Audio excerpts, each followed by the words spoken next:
हाँ भाई, कैसे हो सब लोग? बढ़िया। तो आज हम पढ़ेंगे यूनिट थर्ड। ठीक है, इसमें है intervention for mall adaptive behaviour.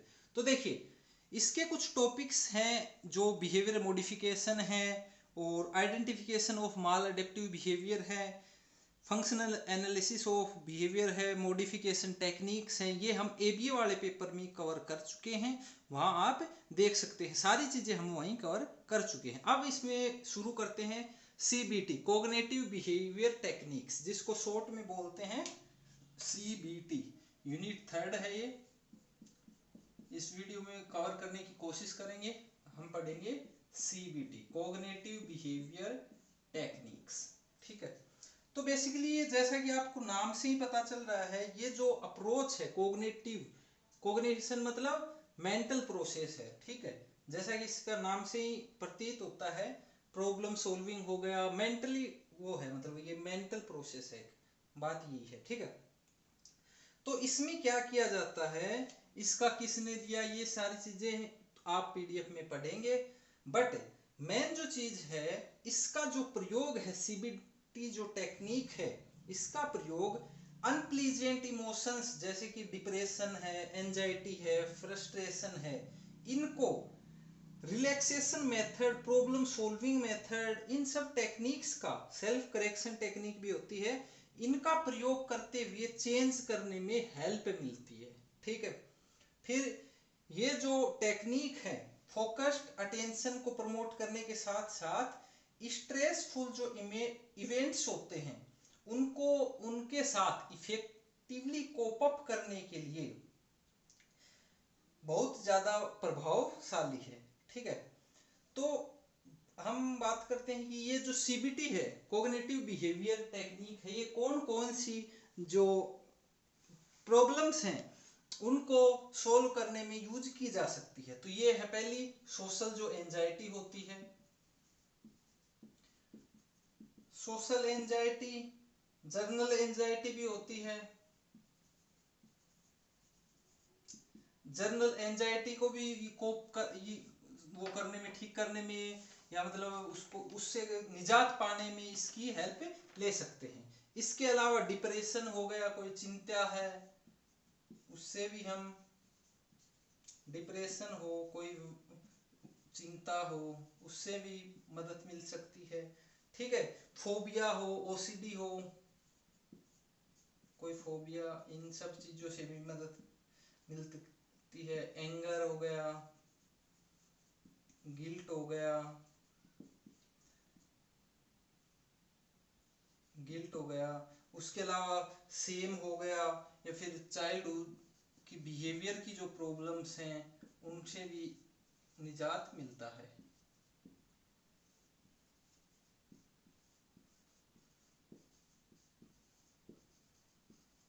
ठीक है, ये सब है जहां ये हम यूज कर सकते हैं। अब बात करते हैं जो सीबीटी है, सीबीटी का क्या रेलिवेंस है जो बच्चे मेंटली चैलेंज होते हैं।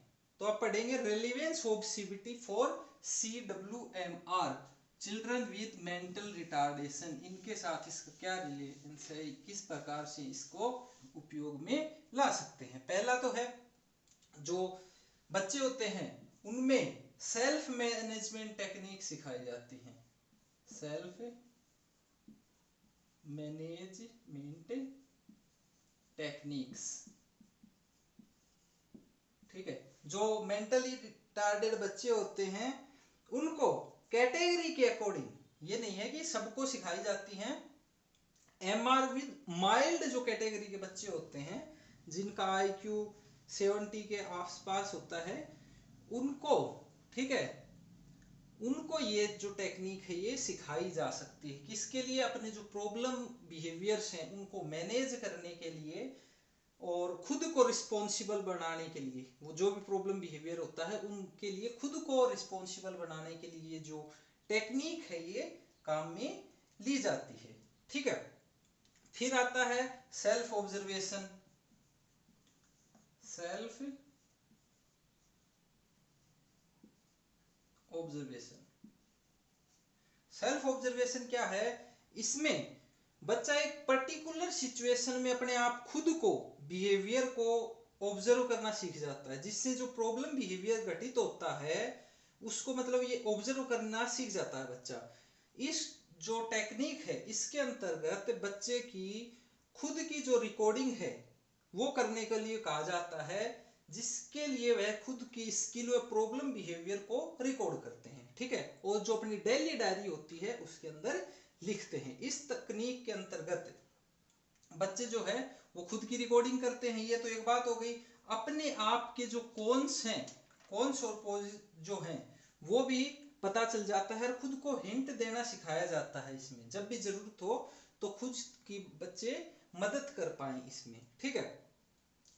अब बात करें कि भाई ये जो सीबीटी है कौन यूज कर सकता है, तो देखिए ये ट्रेंड पीपल ही यूज कर सकते हैं, जो साइकोलॉजिस्ट वगैरह होते हैं मेनली तो वही यूज करते हैं, ठीक है। ये कुछ मोटा मोटा था सीबीटी के बारे में। अब एक टॉपिक है कि मैनेजमेंट कैसे करें माल अडेप्टिव जो बिहेवियर्स होते हैं, तो ये हमने पढ़ लिया है अच्छे से। उसमें जो एपीए वाला पेपर था उसमें बहुत डिटेल में हमने ये कर लिया, आप वहां पे जाके ये वीडियो देख चुके होंगे या वहां जाके अभी देख सकते हैं, ठीक है। अब एक टॉपिक बचता है अपना इथिकल इश्यूज, किसके, ethical issues and behaviour modification, ये पढ़ते हैं। इथिकल इश्यूज किसके लिए, बिहेवियर को मैनेज करने में, जो इंक्लूसिव क्लासरूम होती है उसमें कैसे बिहेवियर को मैनेज किया जाता है उसके लिए कुछ इथिकल इश्यूज हैं वो पढ़ते हैं।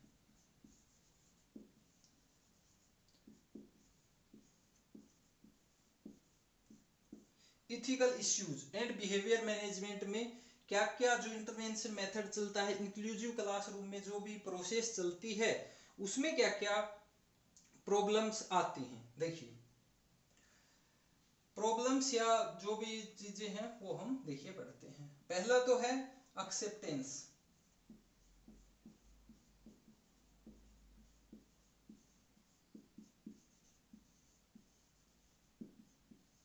एक्सेप्टेंस ऑफ चाइल्ड, जो भी प्रोफेशनल है उसके लिए बहुत जरूरी है जो स्टूडेंट की एक्चुअल कंडीशन है या प्रॉब्लम कहें हम, तो वो समझे कि इसमें ये कंडीशन ही है, ये ना समझे कि बच्चा शरारत कर रहा है या मतलब कुछ गलत ना समझे, जो एक्चुअल कंडीशन है वही समझे, ना उससे चिढ़े ना उसके साथ अलग से व्यवहार करे, उसको समझे बच्चे को कि हाँ भाई ये इसकी कंडीशन है, ये खुद से ये ऐसा बिहेव नहीं करता।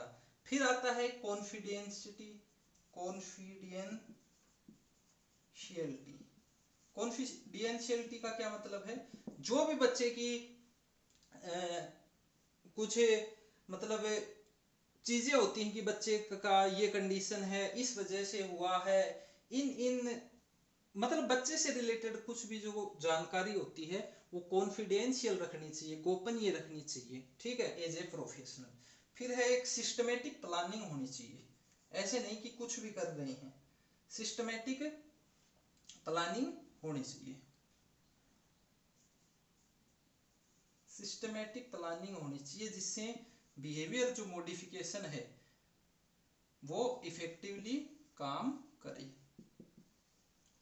सिस्टमेटिक प्लानिंग होनी चाहिए। बिहेवियर मैनेजमेंट प्रोग्राम में किसी भी जैसे पनिशमेंट टेक्निक का प्रयोग करने से पहले एक्टिविटी को शेड्यूल किया जाता है, ठीक है, जिसमें डिफरेंशियल रीइंफोर्समेंट टेक्निक का प्रयोग किया जाता है। डिफरेंशियल रीइंफोर्समेंट टेक्निक हमने ये बी वाले पेपर में पढ़ी थी, ठीक है। अब आता है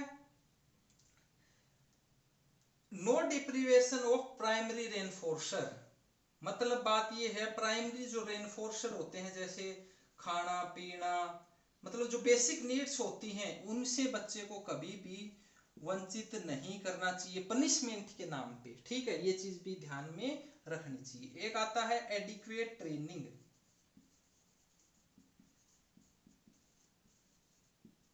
एडिक्वेट ट्रेनिंग, ये जरूरी है कि जो भी इस टेक्निक का प्रयोग करे उसे किसी भी स्तर पर किसी भी प्रकार की टेक्निक या थेरेपी से वंचित नहीं रखना चाहिए, उसे जो भी फायदा पहुंचा सकती है वो सारी जो ट्रेनिंग है चीजें हैं वो बच्चे के साथ यूज में लानी चाहिए, ठीक है। अब आता है, ये हो गए कुछ इथिकल इश्यूज। अब आता है इम्प्लीकेशंस क्या क्या हैं, ठीक है, इम्प्लीकेशंस ऑफ बिहेवियर मैनेजमेंट। अब पढ़ेंगे implications of behaviour management in inclusive classroom, ठीक है, इन इंक्लूसिव क्लासरूम। देखिए, इंक्लूसिव क्लासरूम में बिहेवियर मॉडिफिकेशन का प्रयोग इंडिविजुअल स्टूडेंट्स के बिहेवियर इश्यूज को मतलब दूर करने के लिए किया जाता है, ठीक है। तो इसके लिए बिहेवियर मॉडिफिकेशन, चूंकि आपको पता है कि इंडिविजुअलाइज होता है, तो इसके लिए कुछ स्टेप्स को ध्यान में रखने की जरूरत है। पहला है positive environment in classroom, create positive environment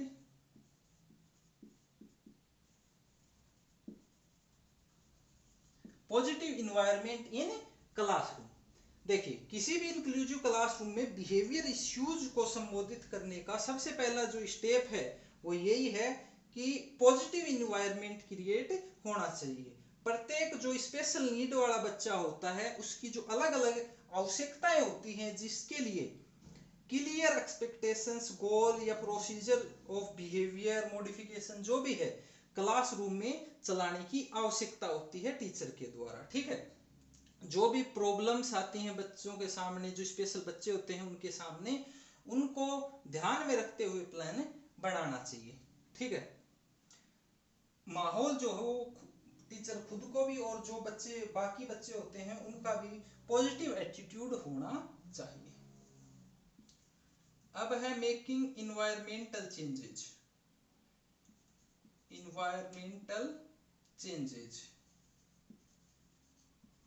अब बात यह है कि पॉजिटिव इन्वायरमेंट है, बट जैसे ट्रेनिंग जो चल रही है उसके लिए जो क्लासरूम का इन्वायरमेंट है वो फ्लेक्सिबल होना चाहिए, चेंज करने वाला होना चाहिए। जैसे बच्चे की नीड हो, मान लीजिए बच्चे को कम दिखाई देता है तो बच्चे को आगे बैठा दे, बच्चे को बैठने में प्रॉब्लम है तो उसको उसकी जो चेयर वगैरह है उसमें मॉडिफिकेशन कर सकते हैं, बच्चे को सुनाई नहीं देता आगे बैठा सकते हैं, मतलब ऐसी इस तरह की जो चेंजेस हैं वो करने की छूट हो, वो फ्लेक्सिबिलिटी हो, ठीक है। अब आता है assessing the behavioural needs of student, assessing the behavioural needs of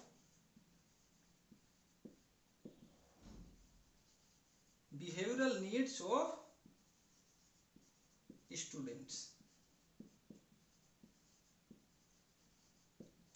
इसका क्या मतलब है? इसका मतलब है किसी भी इंडिविजुअल स्टूडेंट का पहले से ही जो असेसमेंट एंड प्लानिंग की जाती थी उसका बिहेवियर मॉडिफिकेशन आने वाली जो लर्निंग है उसके दौरान जो प्रॉब्लम है उनको कम करने व समय को बचाने में जो हेल्पफुल है वो होता है, ठीक है। जो भी असेसमेंट करते हैं हमें, क्योंकि असेसमेंट में पता चल जाएगी बच्चे क्या स्ट्रेंथ है, क्या बच्चे की वीकनेस है, ठीक है। तो ये हमें आगे आने वाली जो एक्टिविटीज हैं उनमें मदद मिलती है, बच्चे की क्या इंटरेस्ट है, बच्चे की कौन सी टीचिंग मेथड से बच्चा सीख सकता है, मतलब सारी चीजें हमें पता चल जाती है। फिर आता है using behaviour modification correctly, behaviour modification correctly use करना है। बिहेवियर जो मॉडिफिकेशन है ये इसका यूज है वो हमें करेक्टली आना चाहिए। देखिए, इंक्लूसिव क्लासरूम में टीचर है उसके द्वारा अपने ही बिहेवियर मॉडिफिकेशन टेक्निक को टाइम टाइम पर इवेलुएट करने की जरूरत होती है, मतलब उसका मूल्यांकन करते रहना चाहिए टीचर को कि जो बिहेवियर मॉडिफिकेशन की टेक्निक वो यूज कर रहा है वो कितनी रेलिवेंट है, बच्चे को उससे फायदा हो रहा है नहीं हो रहा, उसमें क्या कुछ चेंज करने की जरूरत है। तो ये सारी जो चीजें हैं ये टीचर को देखता रहना चाहिए ताकि जो बिहेवियर मॉडिफिकेशन प्रोग्राम है वो करेक्ट तरीके से, अच्छे तरीके से, इफेक्टिव तरीके से चलता रहे। तो ये कुछ बातें थी जो इंक्लूसिव क्लासरूम में इम्प्लीमेंट होनी चाहिए, ठीक है, बिहेवियर मैनेजमेंट करते टाइम बच्चों का। तो यहाँ पे अपनी जो थर्ड यूनिट है वो खत्म हो जाती है, बाकी इस पेपर में एक यूनिट और बचती है, वो आगे की वीडियोज में कवर करेंगे। बाकी दोस्तों अगली वीडियो में मिलते हैं, तब तक खुश रहो और मुस्कुराते रहो।